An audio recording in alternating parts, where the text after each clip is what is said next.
Programme मद्दे मुकाबले में खुश आमदेद। मैं हूं रबिया एहसन और मेरे साथ मौजूद हैं रऊफ क्लास्ट्रा। और आज के प्रोग्राम में जो टॉपिक्स हम शामिल करने जा रहे हैं उसमें सबसे पहले सेनेट गैर फाल, 52 सेनेटर समेत chairman deputy chairman senate retire. कौन कौन से सेनेटर्स 6 साल की मुद्दत पूरी करके रिटायर हो गए। दूसरी तरफ वजीर आजम और सदर को वोट ना देने वाली JUIFA ने सेनेट इलेक्शन में इस्लामाबाद की सीट पर यूसुफ रजा गिलानी को वोट देने का फैसला कर लिया। इसके अलावा बात करेंगे सदर आसिफ अली जरदारी, मोहसिन नकवी, अलीम खान समेत मुतादिद वज़रा का तनख्वाह और मराहत न लेने का ऐलान। क्या तनख्वाह न लेने से मुल्की मामलात में बेहतरी आ सकती है या इसके लिए कारकर्दगी बेहतर करने की जरूरत होगी। इसके अलावा बात करेंगे बानी PTI के खिलाफ शिकंजा मजीद तंग, हुकूमत ने अडियाला जेल में मुलाकात पर पाबंदी लगा दी। सिक्योरिटी सख्त, उमर अयूब ने शहबाज शरीफ, मरियम नवाज और मोहसिन नकवी पर इल्जाम लगा दिया। मुलाकातों पर पाबंदी की वजह क्या है, इसके ऊपर बात करेंगे। इसके अलावा बात करेंगे एवन फील्ड केस में मतलूब नवाज शरीफ के बेटे और वजीर आला पंजाब मरियम नवाज के भाई हसन और हुसैन नवाज पाकिस्तान पहुंच गए। दूसरी तरफ KP और विफाक में चीफ सेक्रेटरी के तबादले पर फड्डा होने का खतरा। नए वजीर आला गंडापुर ने शहाब शाह को चीफ सेक्रेटरी लगाने के लिए विफाक को खत लिख दिया। ये तमाम तर डेवलपमेंट्स हैं जिन पर आज के प्रोग्राम में बात करेंगे। और हमें ज्वाइन किया है सेनेटर डॉक्टर आसिफ किरमानी साहब ने, मुस्लिम लीग नून से इनका ताल्लुक है। इनको वेलकम करेंगे शो में। अस्सलाम वालेकुम डॉक्टर साहब। वालेकुम सलाम जी, शुक्रिया, बहुत शुक्रिया डॉक्टर साहब फॉर जॉइनिंग अस। डॉक्टर साहब स्टार्ट यहीं से करेंगे। आज सेनेट से जो 52 सेनेटर्स हैं वो रिटायर हो गए, ऑलमोस्ट आधा सेनेट जो है वो रिटायर हो गया है। ये जो पिछले 6 साल गुजरे हैं इसकी अगर परफॉर्मेंस की बात करें, लेजिस्लेशन की बात करें, प्रोडक्टिविटी की बात करें तो कैसे देखते हैं इन 6 सालों को। बिस्मिल्लाहिर्रहमानिर्रहीम। शुक्रिया रबिया बीबी। अस्सलाम वालेकुम क्लास्ट्रा साहब। जी वालेकुम सलाम sir, thank you. Welcome sir. गुजारिश ये है जी कि चाहे वो सेनेट हो, चाहे वो कौमी असम्बली हो, चाहे वो चारों सूबाई असम्बलियां हो, मैं समझता हूं कि वहां जिस किस्म की लेजिस्लेशन की जरूरत थी या है, अनफॉर्चुनेटली उस किस्म की लेजिस्लेशन नहीं हम कर सके। किस किस्म की लेजिस्लेशन की जरूरत थी कि जो लोग हमें, सेनेट तो इनडायरेक्ट मुंतखब होके आते हैं, जो डायरेक्ट भी मुंतखब होके आए, आप ये देखिए जो लोगों के रियल इश्यूज थे, क्या उनमें कमी आई? क्या महंगाई में, गुर्बत में, बेरोजगारी, law and order, education, health के इश्यूज जो से हैं, दीगर चीजें, अगर उसका जवाब तलाश करें तो नहीं। हाँ, वहां क्या होता है जो मैंने देखा, मेरा ये 6 साल का ये और 1 साल पहले का तजुर्बा, कि वहां जो भी लेजिस्लेशन होती है वो मैं समझता हूं कि अरकान के हाथ बंधे होते हैं। जो पार्टी पॉलिसीज होती हैं उसके तहत हमको चलना पड़ता है और वहां हमें कोई आज़ादाना, हम जाहिर तकरीरें भी करते हैं, सब कुछ करते हैं, और जो जरा उस पॉलिसी से हट के बात करता है उसको फिर क्रॉस लगा दिया जाता है, उसके दायरा लगा दिया जाता है। लेकिन जिन मकासद के लिए मैं समझता हूं कि अवाम हमें इन इदारों में मुंतखब करके भेजते हैं या भेजा उन्होंने, वो अवाम की तवक्कुआत पर ये असम्बलियां पूरी नहीं उतरी। और उसका नतीजा आपने देखा कि जो ये इलेक्शन हुए उसमें फिर एक section of people, a very large huge section of people, उसने रिवोल्ट किया इस सिस्टम के खिलाफ। और ये असम्बलियां भी जो थी, या सेनेट भी कह लो, तो इसी सिस्टम का हिस्सा है जो कि, और मेजॉरिटी वहां आप देखिए कि आपको कितने लोग हैं सेनेट में। चले सेनेट की बात कर लेता हूं क्योंकि वो मेरी टिप्स पे है। कितने लोग हैं सेनेट में जो ये क्लेम कर सकते हैं कि वो मिडिल क्लास के हैं? कितने लोग हैं जो ये क्लेम कर सकते हैं वो पुअर क्लास से आए हैं? कितने लोग ये क्लेम कर सकते हैं कि वो पब्लिक ट्रांसपोर्ट यूज करते हैं, वो डेमू पे सफर करते हैं? दरअसल ये एक एलीट कैप्चर है जो मैं हमेशा से रोता हूं, और मेरी बड़ी कमजोर नातो आवाज है, लेकिन मैं वो जहां भी मुझे मौका मिलता मैं बात करता हूं कि दरअसल दिस सिस्टम हैज फेल्ड। ये सिस्टम फेल हो चुका है जी। और इस सिस्टम के अंदर जो भी आप एफर्ट करेंगे, जो आपका एक कदम आगे ले जाते हैं, आपको 4 कदम पीछे आना पड़ता है। तो मैं अगर ये 6 साल का अहाता करूं तो मैं समझता हूं कि जो जिन मकासद के लिए ये इदारे बने हैं और जो काम हमारे जिम्मे था, वो शायद मेरा ख्याल है कि हम उसको अदा करने में नाकाम हुए, और उसमें मैं भी उतना ही जिम्मेदार हूं जितना दूसरे।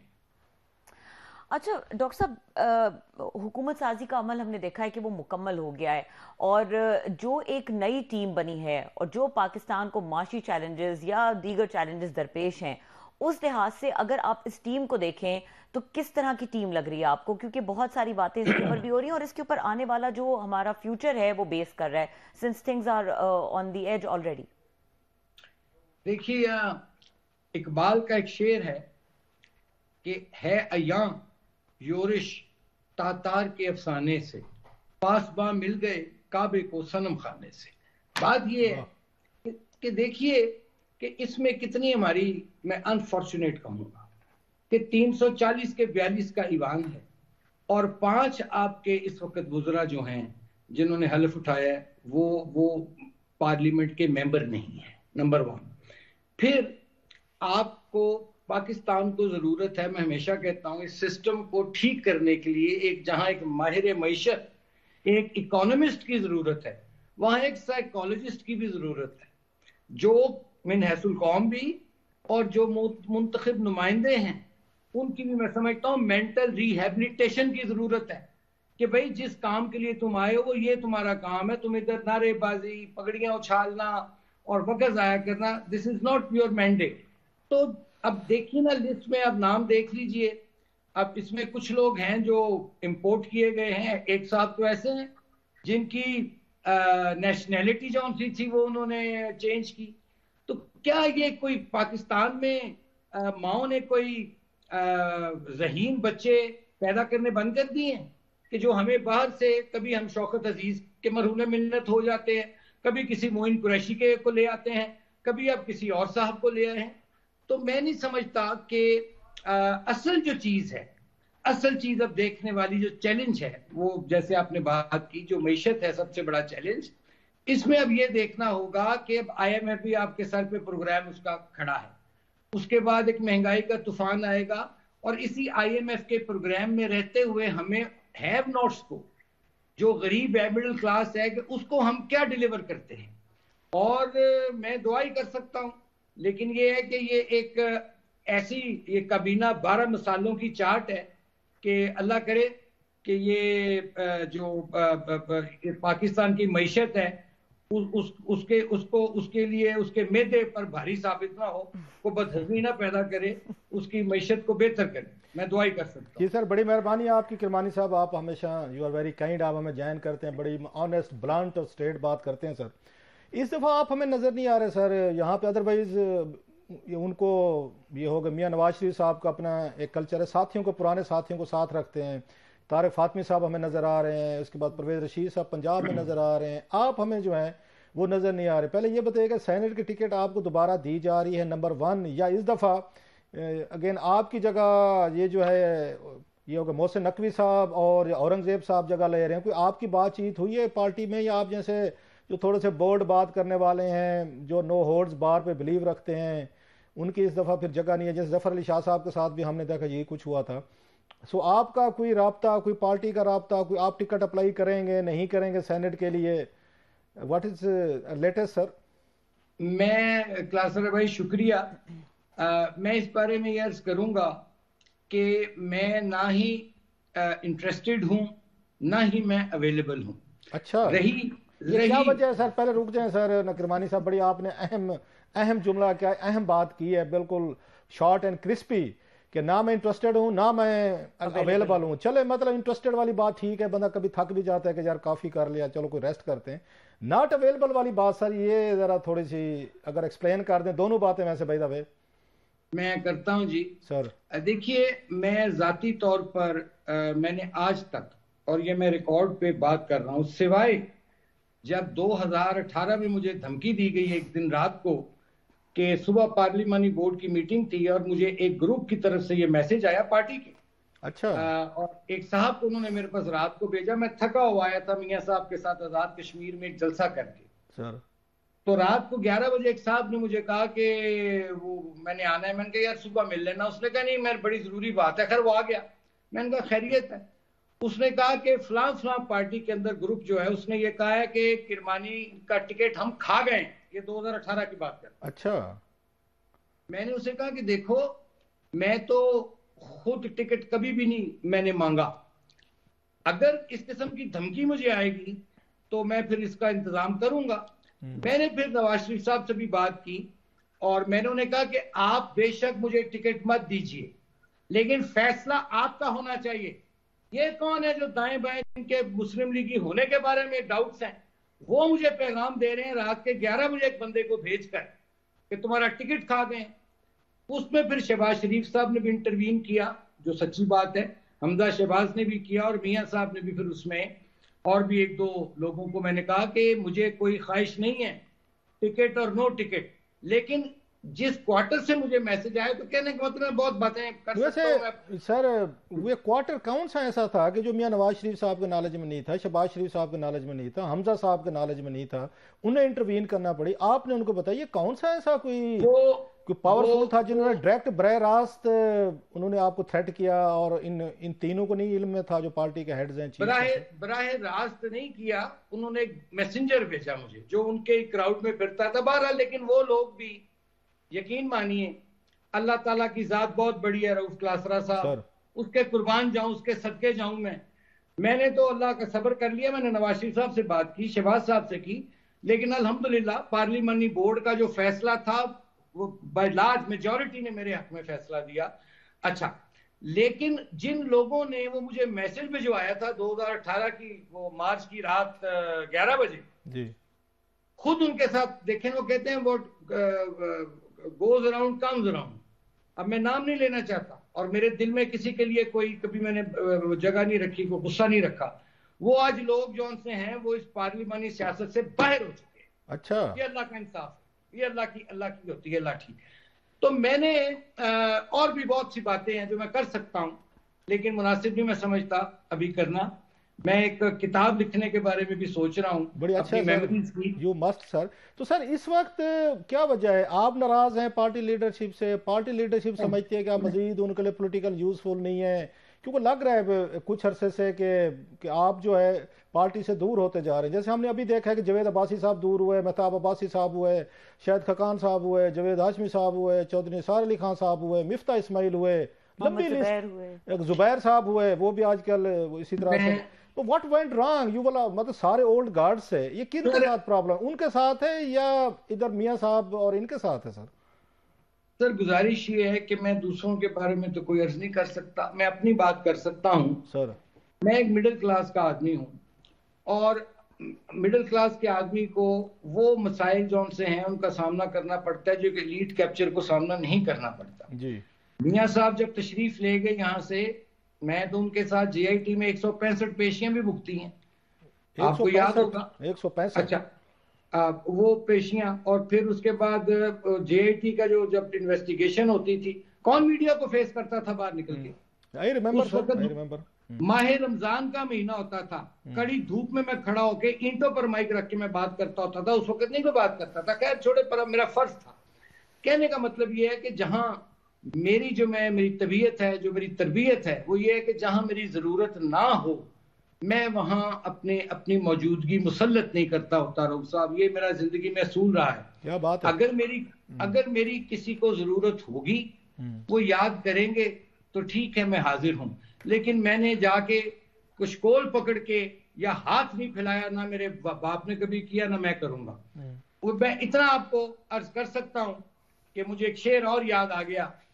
तो वो कहते हैं ना कि एक उम्र तक मैं उसकी जरूरत बना रहा, एक उम्र तक मैं उसकी जरूरत बना रहा, फिर कुछ यूं हुआ कि उसकी जरूरत बदल गई। तो शायद उनकी जरूरतें बदल गई। बहुत खूबसूरत सर जी। आज तो आपने ये दो शेर आज शायराना अंदाज में, मतलब दुखी भी बैठे हैं, साथ में शायराना अंदाज में अपने दुख को आपने एक्सप्लेन भी किया। सर अभी कैबिनेट जी सर जी आप कुछ कह रहे हैं? नहीं है, बात ये है कि देखिए, जब मियां साहब यहाँ से तशरीफ ले गए तो मियां साहब गैर फाल थे 4 साल। मैंने मियां साहब को असिस्ट किया, ठीक है। उसके बाद मेरे कुछ जाती मेरी वजूहात थी निजी, जो कि मैंने क़यादत को कन्वे कर दी थी। लेकिन अगर उसके बावजूद वो ये समझते हैं कि मैं उतना एक्टिविटी जनरेट नहीं की मैंने जितनी वो तवक्को कर रहे थे, तो मैं एक मिडिल क्लास का फर्ज होते मेरी लिमिटेशंस थी, मेरी मूवमेंट, लॉजिस्टिक्स, आना जाना, मेरी काफी डिफिकल्टीज थी। बहरहाल चलें उस बात को छोड़े। आपकी मुलाकात हुई मियां साहब से जब से वापस आए पाकिस्तान लास्ट ईयर अक्टूबर में? आपकी मुलाकात हुई है नवाज शरीफ साहब से उसके बाद? मेरी हुई जी। उनका बल्कि बड़ा मुझे एक खूबसूरत एक नवंबर में मैसेज भी आया था और उन्होंने कहा मुझे मिलो आकर। तो बड़ा प्यारा मैसेज है, वॉइस नोट मेरे पास उनका एक मेमोरी के तौर पर है। ये 24-25 नवंबर की बात है, ये जब वो आई। तो उसके बाद मेरी उन दिनों जरा तबीयत कुछ मुजम्मिल थी, मेरी तबीयत ठीक नहीं थी, तो मैंने उन्हें कहा कि मैं कुछ कुछ दिनों बाद आऊंगा। तो उन्होंने कहा हाँ ठीक है। तो जब मैंने फिर बाद में राब्ता किया, कोशिश की राब्ता करने की 1-2 दफा, तो फिर मुझे कोई जाहिर है उनकी मसरूफियत होगी, तो मेरी उनसे मुलाकात ना हो सकी। लेकिन माइंड तो नहीं कर गए कि उन्होंने आपको बुलाया, आपकी तबीयत ठीक नहीं थी, तो साहब ज़ाहिर है जो वजीर आजम साबिक रहा हो 3 दफा, वो भी एक तरह का ऑफेंस लेता है कि भाई मैंने बुलाया, दावत दी, तो किरमानी साहब अपनी मर्जी और अपने मूड पे आएंगे सर। तो हो सकता है माइंड करके हूँ मियाँ साहब। नहीं, मियाँ साहब का मेरा जो एक तल्लुक रहा है माजी में, वो मेरे मिजाज शनास हैं, मैं उनका मिजाज शनास हूँ। मैंने उन्हें साल असिस्ट किया है। उसके बाद उस दिन हुई है मेरी मुलाकात उनके साथ असेंबली के फ्लोर पर। अच्छा। बल्कि उन्होंने बड़ी दिलचस्प बात की, वो जब वोट डालकर प्रेसिडेंट के इलेक्शन में जरदारी साहब जिस दिन मुंतखब हुए हैं, जब वो वोट डालकर जा रहे थे तो लोग उनको मिल रहे थे, तो मैंने कहा मैं भी सलाम करूं। तो मैंने सलाम उनको किया, तो उनके चेहरे पे मुझे वो खुशी नजर आई। लेकिन उन्होंने मुझे गिला किया बड़े खूबसूरत अंदाज में। उन्होंने मुझे पंजाबी में कहा, अगर कहते तो आपको सुना देता। जी सर प्लीज, सर प्लीज। मुझे उन्होंने कहा, जब मैंने हाथ मिला के उनकी खैरियत दरियाफ्त की, उन्होंने मेरा हालचाल पूछा, ये शहबाज शरीफ साहब साथ खड़े थे और भी हजूम बड़ा था, बड़ा मुझे मुश्किल से हाथ निकालना पड़ा वो लोगों के अंदर से। तो मुझे कहने लगे कि वोट पाता जे। मैं क्या जी पाता है, ये ठीक पाया जे ना। मैं क्या जी बिल्कुल ठीक पाया, तो जरदारी साहब ने पाया। अच्छा। अब वो क्या कहना मुझे चाह रहे थे, अब वो जो मैंने आपके भी प्रोग्राम में अर्ज किया था कि ओन चौधरी साहब को मैंने वोट नहीं डाला, नहीं दिया। अच्छा, उन तक बात पहुंची है ये?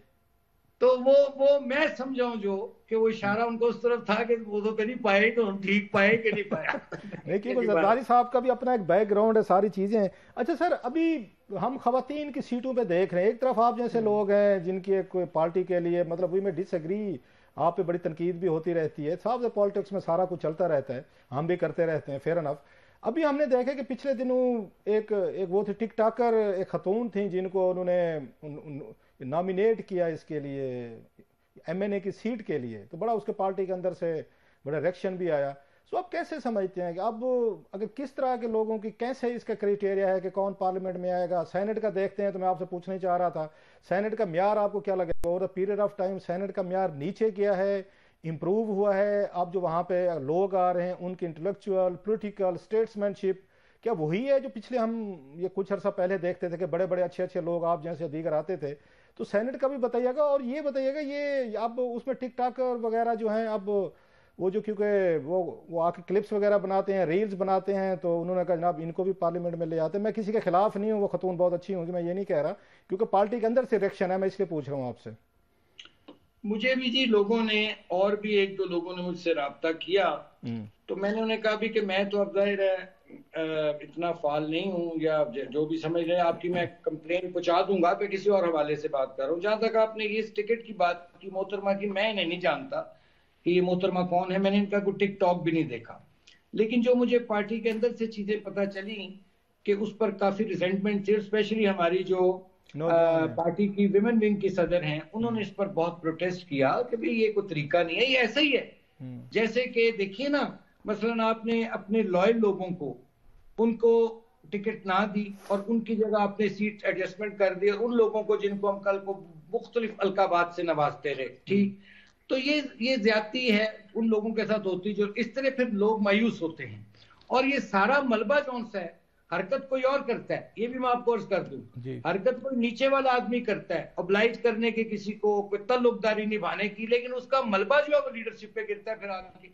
क्योंकि वर्कर ये समझता है कि जो भी फैसले हुए हैं जाहिर है वो नवाज शरीफ साहब और शहबाज शरीफ साहब की मर्जी से होंगे, लेकिन कई दफा मैंने देखा कि ये हकायक छुपाए गए, जैसे इस केस में हुआ कि वो हकायक अगर उनको बताए जाते तो जाहिर है ऐसी बात ना होती। तो this is very unfortunate sir. मैं आपकी बात काटूं सर, इसलिए भी रिएक्शन है कि ये मोहतरमा जो हैं, जो ये टिकटॉकर साहबा, ये मरियम नवाज साहबा के खिलाफ मीम्स बनाती रही हैं, रील्स बनाती रही हैं, इस तरह की चीजें थी, तो वो फिर बताया गया कि इनको जो उसमें इंडक्ट कराया गया है एमएनए की सीट पे, वो शायद शहबाज शरीफ साहब का कैंप था। तो ये भी एक वन ऑफ द रीजन थी कि जो उनके खिलाफ उनकी पार्टी की मतलब चीफ मिनिस्टर पंजाब के खिलाफ रील्स बनाते थे, उनको पार्टी में अकोमोडेट किया गया, तो शायद पार्टी के अंदर कोई ग्रुपिंग है, कोई डिवीजन है और एक दूसरे के खिलाफ कोई कैंपेन्स वगैरह जो चलाते हैं उनको भी अप्रिशिएट किया जाता है। So that was one of the reason sir.